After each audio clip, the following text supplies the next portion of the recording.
Following is a special presentation of CJBQ News.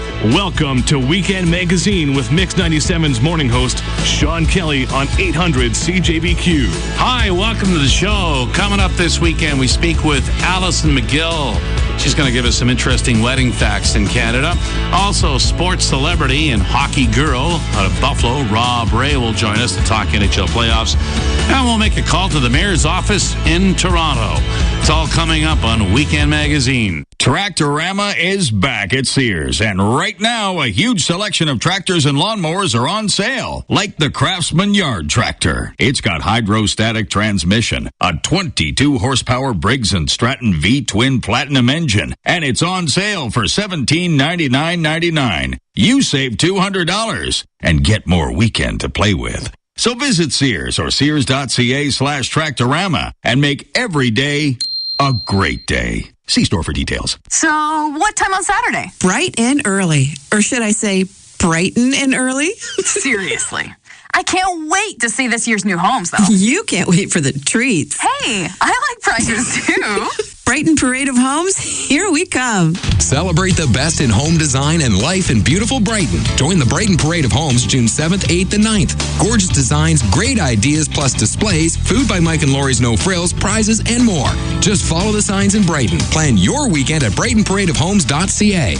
There's just one place to go for new and good used appliances. Smitty's Appliances has the best price and selection. After the sale, Smitty says it's service that's important. Smitty's has been servicing the Quinte area for over 35 years. That speaks for itself. There's a big inventory of new and used appliances available for same-day delivery at Smitty's Appliances, River Road, Corbyville. This is Weekend Magazine with Sean Kelly on 800 CJBQ.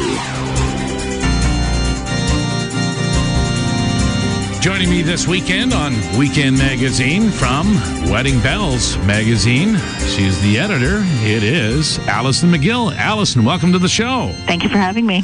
Well, summertime 2013. It's all about the bride, weddings. This time of the year, people get geared up for the wedding. Lots of excitement for many families and the bride and groom.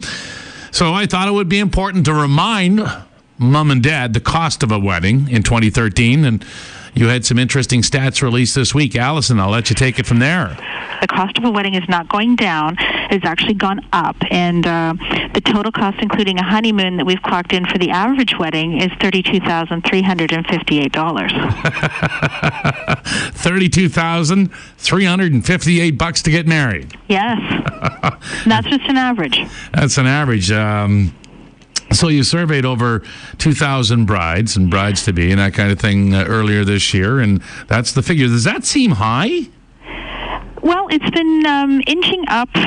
We've been doing this survey now for about 6 years, and, incrementally that cost has been growing, surprisingly enough, and it's been through all those tough economic times.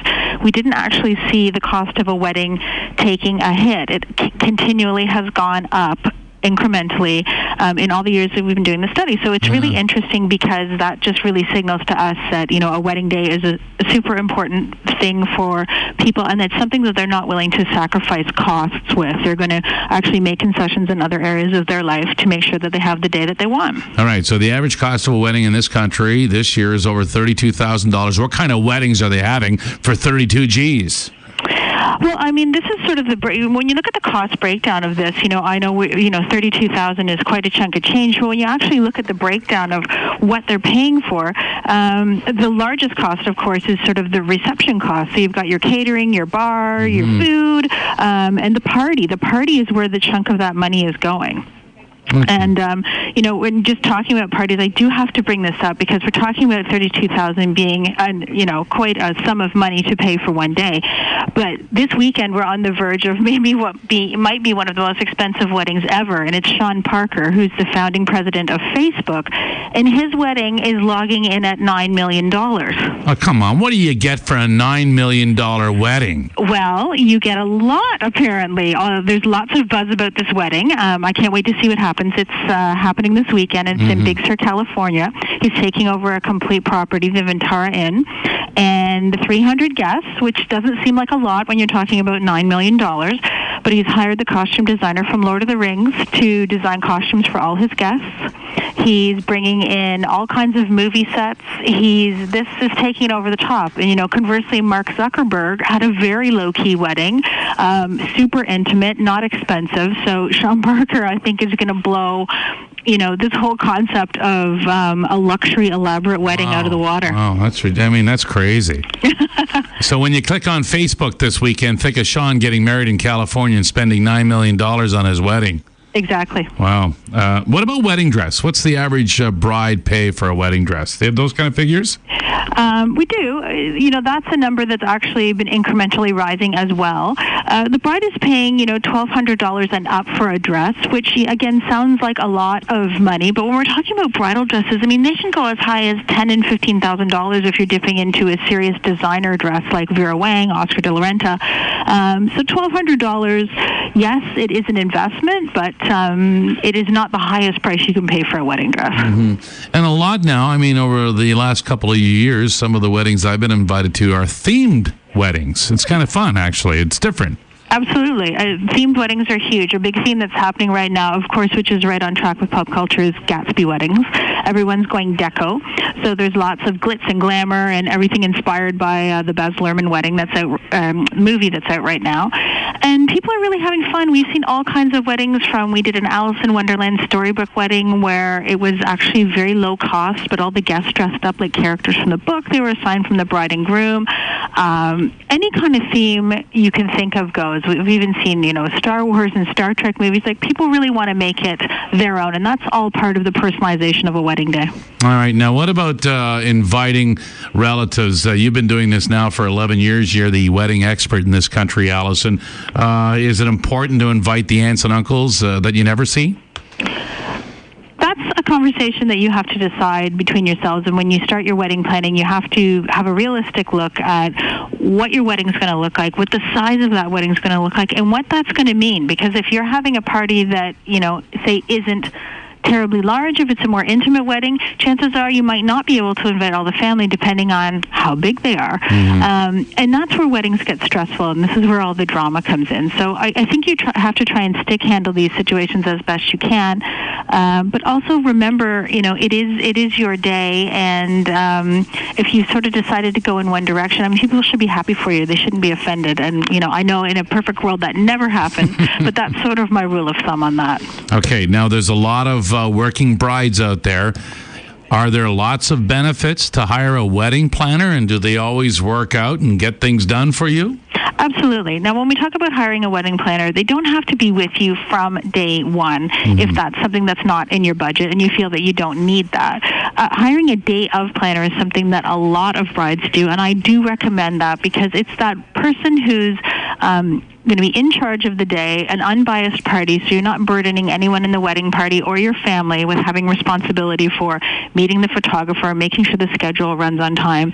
And it's actually quite affordable to have a day of person on site for you, and it's just smart. It relieves stress, and you don't have to worry about anything. And there's, I read recently, there's over like 150,000 couples. Is that right in Canada that get married every year?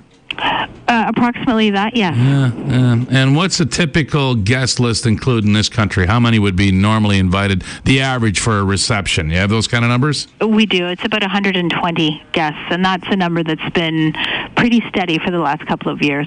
Yeah. Oh, anything else you'd like to get in today, Alison, on Weekend Magazine? Well, I think with wedding season and for people who are getting married, the most important thing you need to remember when it comes to your wedding day is to enjoy it. It is your day. And, so many times I hear from couples that the day went by so fast, they had a great time, but they feel like they didn't see people, they didn't enjoy it, perhaps they didn't eat the food or drink the wine that they spent all this time planning for. So remember, it's your day and enjoy it. And hopefully only do it once. Well, there's that, too. Yeah. The average household income, folks, in this country is just over $65,000. The average wedding for this year is just over $32,000. Hopefully, mom and dad and the bride and the groom have been saving some money over the last few years to pay for that big, big day. And it is wedding season here in Canada. And thanks for this, Alison. Where can people track down you and get more information? You can find us at weddingbells.ca. We're on Twitter at Wedding Bells Mag, Pinterest Wedding Bells Mag, and Instagram Wedding Bells Mag as well. Alison, are you married? I am married. What did you spend at your wedding? I'm not going to divulge that, but I will tell you I eloped. Oh, okay. So you went like to a chapel and paid $300. Not quite. I had a little secret gem of a wedding. Oh, you did? I did. You've tweaked their interest. Where was this secret gem of a wedding, Alison? I got married at Langdon Hall in Cambridge. Very nice. Well, she's the editor-in-chief, Wedding Bells Magazine. Alison McGill, thank you for this. Thank you for having me.